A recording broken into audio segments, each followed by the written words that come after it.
posición que presentan los componentes al paso de la corriente alterna. Se obtiene a partir de las expresiones fasoriales de voltaje y de corriente, que son estas, que ya fueron demostradas anteriormente.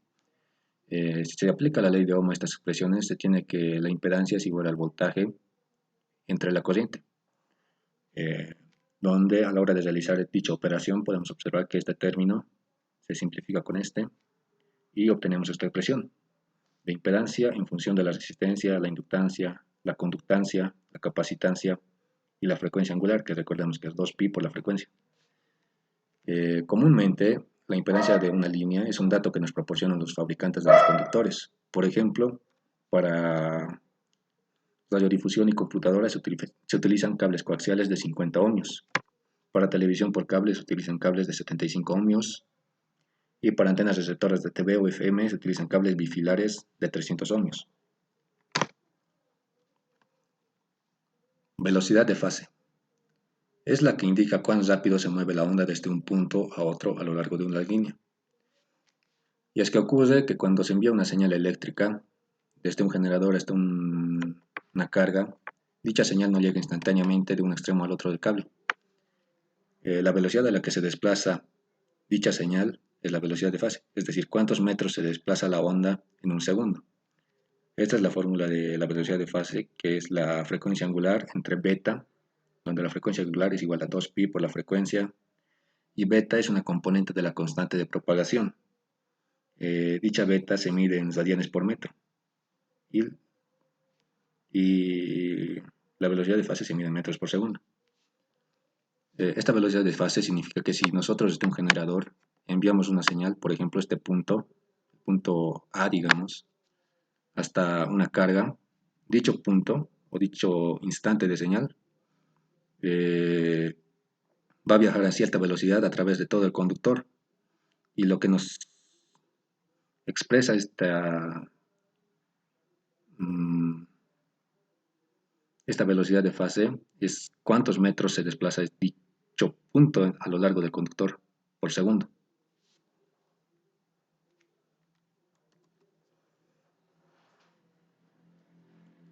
Ahora vamos a hacer un ejercicio que nos pide obtener los valores de la impedancia característica, la constante de atenuación, la constante de fase y la velocidad de fase de una línea bifilar de cobre, que fue presentada en el ejercicio 2-2. Además nos pide que si la línea mide 1 kilómetro, ¿cuánto tiempo tardaría una señal en viajar desde el generador hasta el extremo opuesto, es decir, el receptor? Además nos da como dato una tabla de la inductancia, capacitancia, resistencia y conductancia en función de la frecuencia.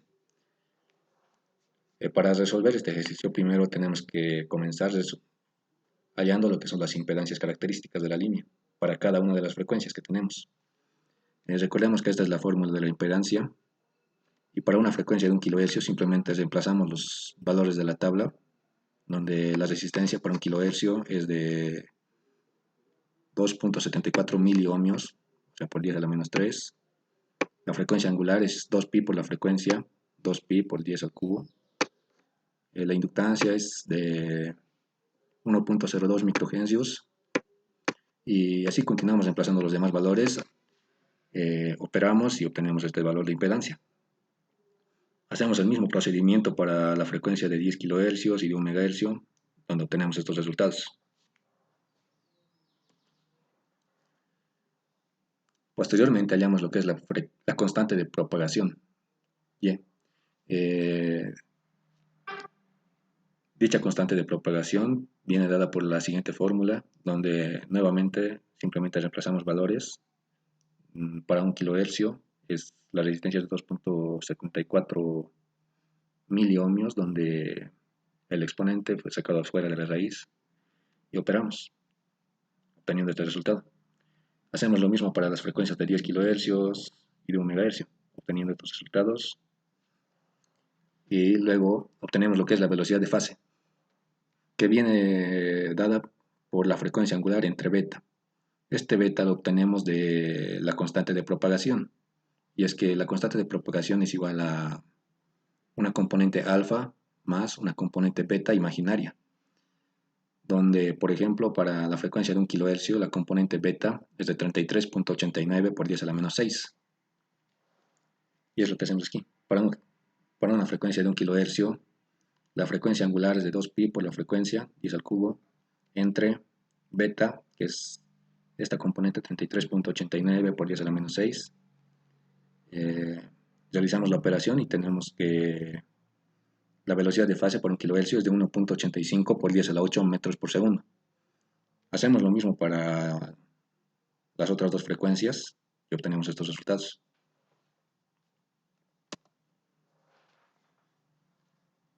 Ahora hallamos lo que es el tiempo de retardo, TD, que viene dado por la longitud entre la velocidad de propagación. Si la línea es de 1 kilómetro, tenemos que reemplazar los valores, en este caso la longitud de la línea, 1000 metros, entre la velocidad de propagación, que es que la hallamos justo aquí, 1.85 por 10 a la 8 metros por segundo para 1 kHz. Realizamos la operación y obtenemos que nos da 5.4 microsegundos.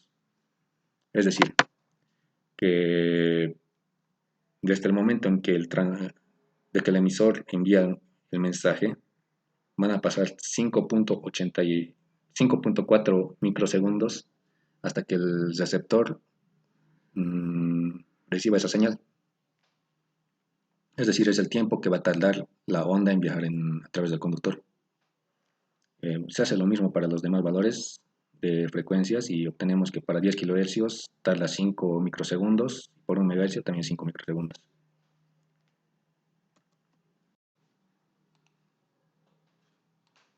Propagación de líneas acopladas. Vamos a comenzar definiendo lo que es la reflexión. Este es el fenómeno en el que parte de la energía de una onda incidente, es decir, la onda que sale del generador, que viaja a lo largo de la línea, es de vuelta hacia la fuente de donde proviene, debido a una discontinuidad en las propiedades del medio de transmisión. Estas discontinuidades son debidas a las variaciones de impedancia. Es decir, por ejemplo, cuando la impedancia de carga es distinta a la impedancia de línea, parte de la energía que envía el generador es reflejada de vuelta hacia el mismo. Esto se expresa en la ecuación general de la tensión, donde V sub I es el voltaje incidente, es decir, el voltaje que sale del generador, y V sub R es el voltaje reflejado, es decir, que retorna al generador debido a la variación de impedancias. En el caso hipotético de que la línea de transmisión fuese de longitud infinita, la onda incidente que viaja desde el generador hacia la carga representaría solo el primer término de la ecuación general, es decir, solo el voltaje incidente.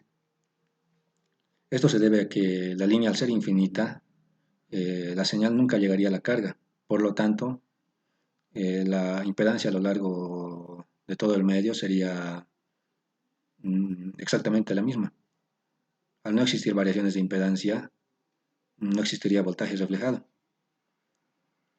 Y por lo tanto el voltaje reflejado sería igual a 0 y nos quedaríamos solo con el voltaje incidente, pudiendo simplificar la expresión de esta manera.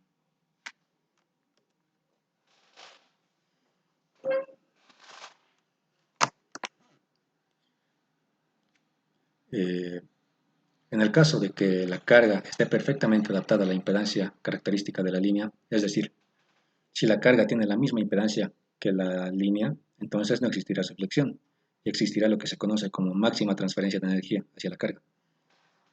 Debido a que no existen variaciones de impedancia a lo largo del medio, entonces no existen razones para que la energía sea reflejada de vuelta hacia el generador. Entonces V sub R nuevamente es igual a 0 y el voltaje solamente es el voltaje incidente, simplificándose la expresión de esta forma y llegando la mayor cantidad de potencia hacia la carga.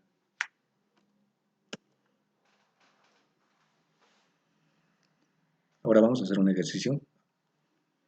Un generador de señales está conectado a una línea de transmisión cuya impedancia característica vale 75 ohmios. La línea mide 6 metros y el eléctrico en su interior tiene una permitividad relativa de 2.6. Al final de la línea se conecta una carga cuya impedancia de entrada vale 75 ohmios.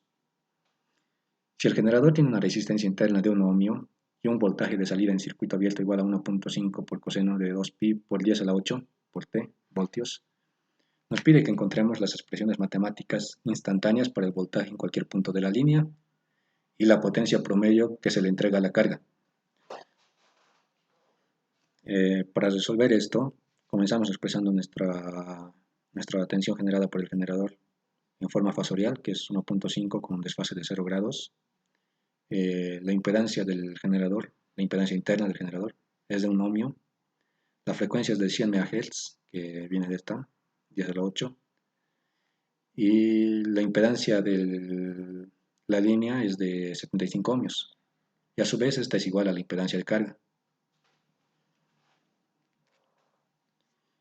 Posteriormente hallamos lo que es el voltaje de entrada, haciendo un divisor de tensión del voltaje en el generador por la impedancia de entrada, es decir, la impedancia de línea, entre la impedancia interna del generador más la impedancia de línea. Operando, reemplazando valores, tenemos que el voltaje de entrada es de 1.48 con un desfase de 0 grados.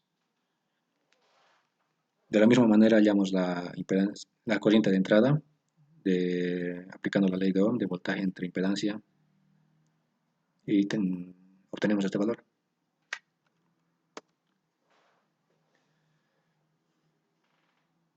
Ahora, para hallar la constante de propagación, vamos a hacer aproximaciones donde alfa, es decir, la constante de atenuación, es igual a 0. Recordando que la constante de propagación es igual a alfa más j beta.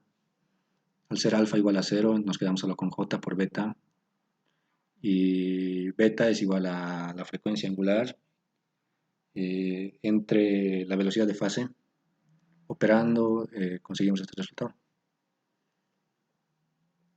Posteriormente hallamos lo que es el voltaje a lo largo de la línea en forma fasorial. Tenemos este resultado. Lo mismo con la corriente. Pasamos al dominio del tiempo y obtenemos este resultado. Lo mismo con la corriente en el dominio del tiempo, en cada punto y en función del tiempo. Posteriormente hallamos lo que es la potencia, que al ser la